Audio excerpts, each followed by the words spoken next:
Abra sua Bíblia comigo, por favor. Eu quero o Evangelho de Mateus,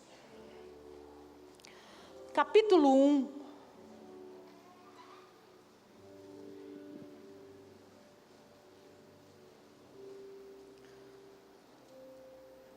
Mateus capítulo 1, verso 1.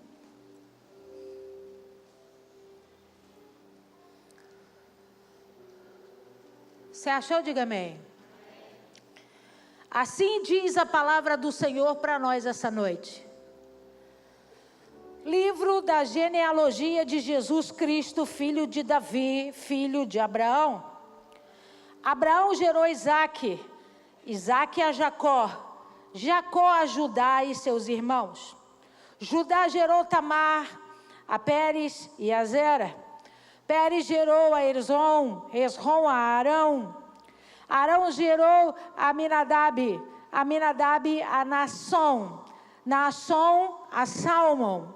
Salmão gerou de Raabe a Boaz. Esse de Ruth gerou Obed e Obed a Jessé.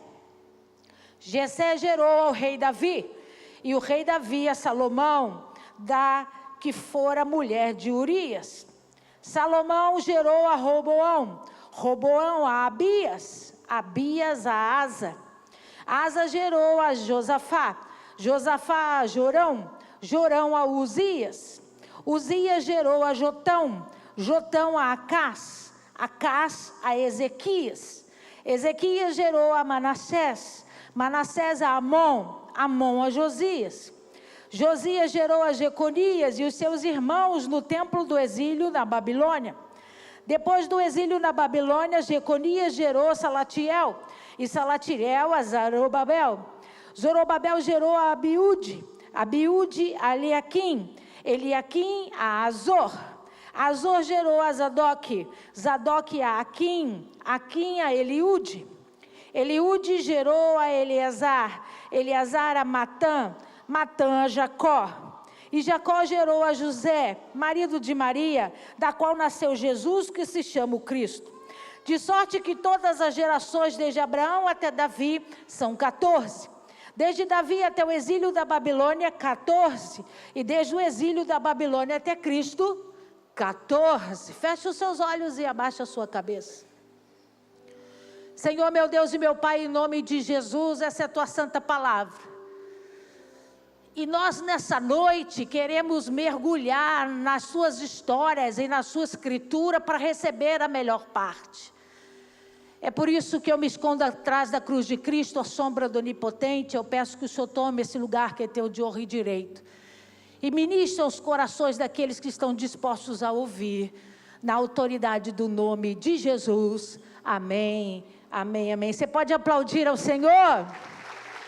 A Ele a honra, a glória e o louvor para sempre, aleluia. O livro de Mateus capítulo 1 é o livro da genealogia de Cristo. Fala comigo. Genealogia.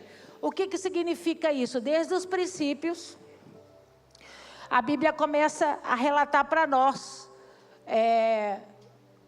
a genealogia, ou seja, a descendência, a árvore que foi estabelecida na terra até a chegada de Jesus Cristo. E no último versículo você leu que essa árvore é dividida em 3 etapas. 3 etapas de quantos anos? Está escrito aí. 3 etapas de quantos anos? 14 anos. Eu não vou me alongar muito, mas 14 é um número muito especial, né? Para os judeus, 14 é um número que fala do Messias, 14 fala da realeza, fala de poder, de muita autoridade. Então, para chegar à genealogia de Cristo, para chegar a Cristo, passamos por 3 períodos de 14 anos. É como se o mundo estivesse testificando, né? O número 3 é confirmação. Então, ele confirma por 3 vezes a realeza, o poder, a majestade e o Messias sobre a terra, para não ter dúvidas que realmente Cristo é o Senhor, Cristo é o Messias, Cristo é o enviado de Deus, que está nas profecias do Antigo Testamento e foi revelado para nós no Novo Testamento, glória a Deus. Mas além de nos sintonizar, além de escrever para nós, para que não seja esquecido, essa árvore. Quantos aqui já experimentaram fazer isso? Pegar um papel e começar a escrever de trás para frente. O nome do seu pai, o nome do seu avô, o nome do seu bisavô, do seu tataravô. Quem aqui já fez isso? A gente normalmente para no bisavô, né? As informações para cima são difíceis da gente ter. Mas é uma descoberta, né? Você descobre uma herança. Além de estar escrito em Mateus capítulo 1, para que fosse registrado como um memorial, presta atenção aqui, para que não se perdesse a genealogia, para que todos os nomes coubessem e todo mundo soubesse realmente de onde veio e para que veio. A genealogia também traz para nós identidade. Porque a carga da paternidade, ela manifesta, por 2 caminhos. Primeiro, pelo gene, pelo DNA, pelas características. Você pode ter um pai e você pode nunca ter visto esse pai, nunca ter se relacionado com ele. Você carrega dentro de você genes. Você carrega um DNA que tem marcas e características que só o seu pai, como uma figura masculina, carregava. Por mais que você não queira, por mais que você não tenha intimidade com ele, ou você não goste de tê-lo na sua vida, ou que você decide ou decidiu não tê-lo perto de você, são marcas irrefutáveis. Ninguém consegue arrancar de si um DNA. Você não consegue rejeitar características naturais, físicas, que foram dadas a você através da genealogia. Através, vou falar assim para você alcançar, através da descendência. E qual é a outra, pastora? A senhora falou que são 2. A outra é a identidade. A outra é para aqueles que se identificam com a paternidade. Para aqueles que gostam de ter um pai, um representante, um cabeça. E que olham para esse pai de uma forma diferenciada, com prazer, com gozo, com alegria. Que olham por esse pai, tendo nesse pai inspiração, tendo nesse pai vontade de dar seguimento à sua história, continuidade, aquilo que lhe foi ensinado, aquilo que lhe foi proposto. Você está entendendo? Diga amém. Então, para toda genealogia, para toda descendência, existem 2 caminhos a serem seguidos. O natural, que é irrevogável, que não tem como você repreender ou rejeitar, está em você. Vira para esse irmão que está ao seu lado e diga para ele, por mais que você não queira, o seu pai está um pouquinho aí, misturado em você. Quando a gente descobre a genealogia e a gente descobre a extensão e o poder da hereditariedade, não tem como a gente correr de coisas que são inerentes à nossa vontade. Não tem como tirar esse pedaço do pai de dentro de nós, mesmo que você queira. Mas do outro lado da genealogia e da descendência, existe uma posição que aí sim é de escolha. Que aí sim não é por imposição, que aí sim não é colocado de uma forma onde você não tem como rejeitar. Você pode rejeitar, mas você também pode aceitar e usar esse comportamento, usar essas características, essas informações a teu favor. Então, quando a gente fala de genealogia, quando a gente fala de descendência, a gente fala de herança. A gente fala de uma porção que é passado para frente. Todo pai, e eu estou falando na figura masculina, porque você observou com carinho que a maioria absoluta dos nomes é masculino. A direção, a orientação da genealogia é masculina, é pelo primogênito. Então, a gente quando começa a falar de genealogia, de descendência, a gente começa a entender que ela tem como princípio a herança, dar uma herança, dar seguimento a uma história, colocar a pessoa em continuidade a uma história de vida. E herança, por muitas vezes, quando a palavra vem na nossa cabeça, a gente pensa em finanças, em dinheiro. Mas a maioria absoluta dos pais não deixa uma herança financeira. A maioria absoluta dos pais vai deixar outros tipos de herança. Heranças positivas, como o exemplo, que são as mais impactantes, as mais importantes. Heranças como educação, herança como ensinamentos, cuidados. Pais que não vão deixar dinheiro como herança, mas vão deixar a sua própria vida, o seu próprio estilo de vida, para ser visto, comparado, julgado, porque entende que serviu e viveu uma vida consoante aquilo que para ele era bom, ou de acordo com os seus pensamentos, a sua fé. Ele vai deixar para um filho orientações, segredos, que vão fazer desse filho dar continuidade. Pastora, por que a senhora está dizendo isso? Porque a gente nessa noite vai falar muito de herança. Nessa noite nós vamos falar muito de genealogia e descendência. Nós precisamos entender que dentro da história da sua vida, até chegar a você, muita gente já passou. Muitas histórias foram contadas, muitas narrações foram anunciadas. Uma misturada danada de DNA até chegar a você. Que confusão. Porque o do seu pai tinha do seu avô, do seu bisavô e assim sucessivamente. Até chegar a você. Então, nessa noite, a gente colocando a nossa cabeça para entender qual a importância de receber uma herança. Qual a importância de você ser abençoado com uma herança? O que gera para mim e para você? O que gera para mim e para você? Responsabilidade. Responsabilidade, porque se você não gosta do que você vê, você tem o direito de rejeitar e ser diferente. Se a história da sua descendência, se a história dos seus antepassados, dos seus pais ou dos seus avós não foram aquilo que você acredita que é o certo, você tem como rejeitar esse comportamento. Você tem como rejeitar esse estilo de vida. Você tem como rejeitar a forma de trabalhar com certas coisas e construir sobre você uma história diferenciada, apesar de carregar dentro de você uma herança irrevogável, que ninguém pode tirar. Apesar de carregar dentro de você marcas, essa sim, o DNA, que são irrevogáveis e que ninguém tira. Você está me entendendo? Diga amém.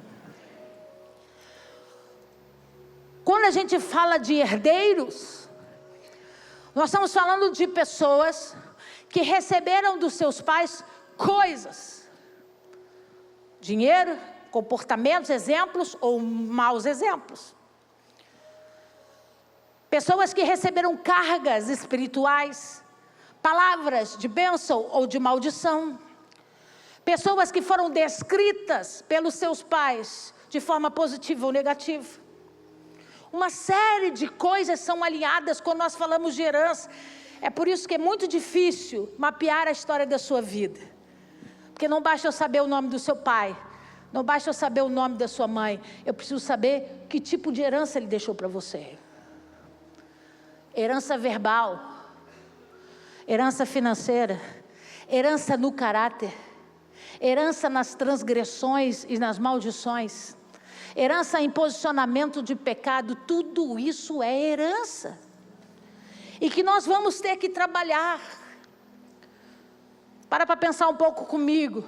A partir do momento que você recebe uma herança, você se torna administrador dela, e você tem a responsabilidade de lidar com essa herança, de ser o julgador dessa herança, de entender o que você vai fazer e como prejulgar aquilo que você recebeu.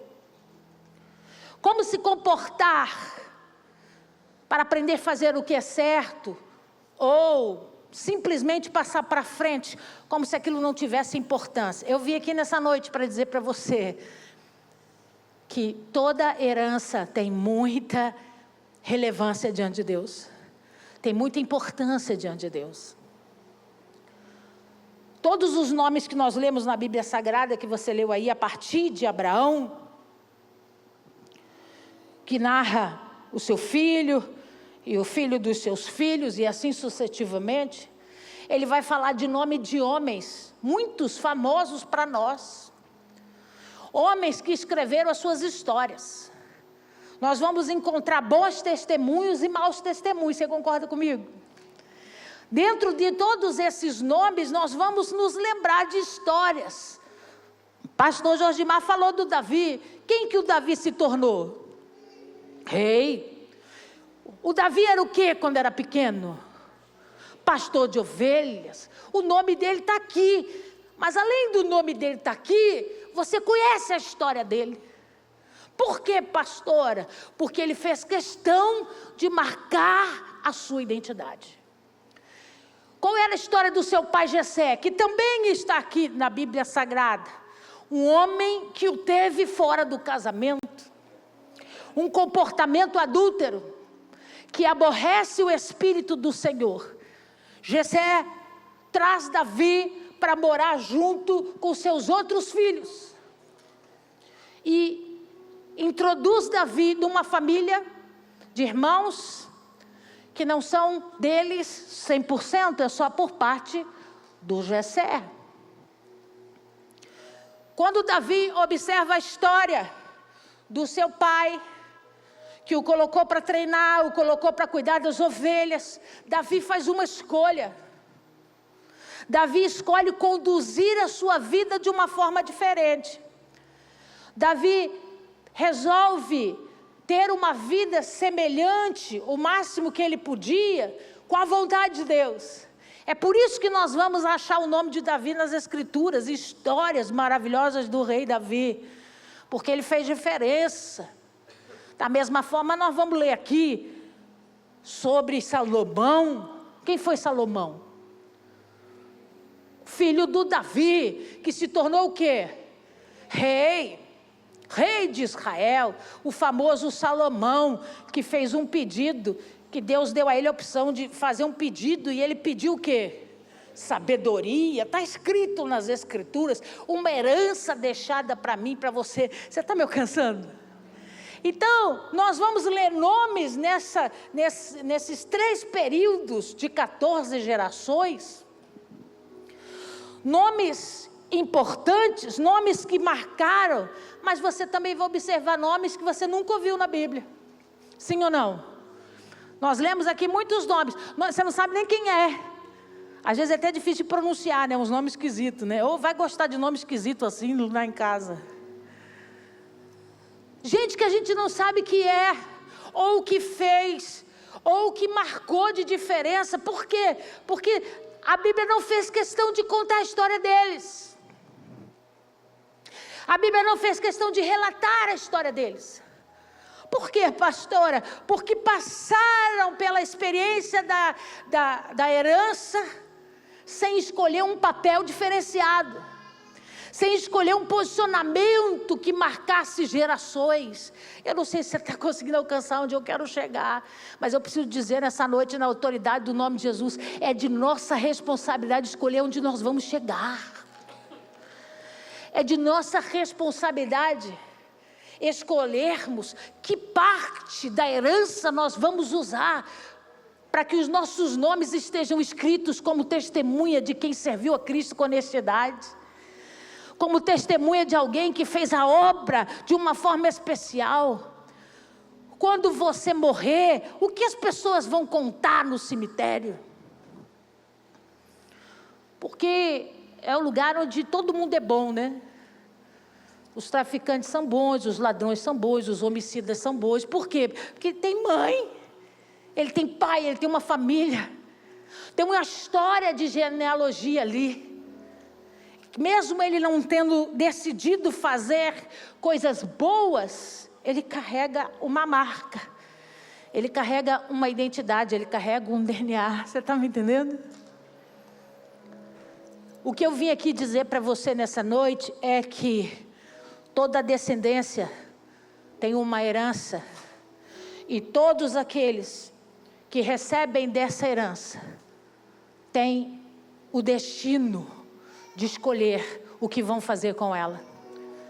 O que eu quero dizer para você guardar no seu coração é que nem todos os herdeiros, se você puder anota, nem todos os herdeiros, eles marcam histórias. Nem todos os herdeiros têm um legado. Por quê, pastora? Porque legado é escolha. Legado é decisão. Legado é fazer diferente.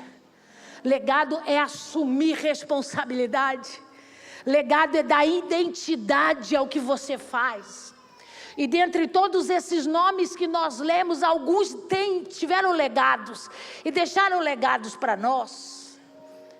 Outros não. Por quê, pastora? Passaram despercebidos pela herança que receberam. Passaram despercebidos pela possibilidade que tiveram de fazer a diferença dentro da sua geração, dentro do grupo de pessoas e que eles conviviam e que eles andavam juntos. Eu quero nessa noite poder falar de 2 tipos de herança muito diferentes. O primeiro, a herança que vem pelo DNA, que você recebe da sua linhagem. Uma herança que é ligada na terra e no céu. Vínculos poderosos, irrevogáveis, que ninguém tira. Vínculos que nos dão a possibilidade de ir além. Quando você olha para um pai e você identifica nesse pai qualidades, você projeta essas qualidades no filho, sim ou não? Por isso que a gente tem expectativa que todo filho de jogador vai ser jogador de futebol. Porque a gente identifica uma habilidade no pai. E essa habilidade é passada por DNA. Se o meu pai não joga a bola, nunca jogou. Está inclusive em casa, porque arrancou a unha do pé, com o dedão inflamado, pode calçar sapato. Está lá em casa de molho.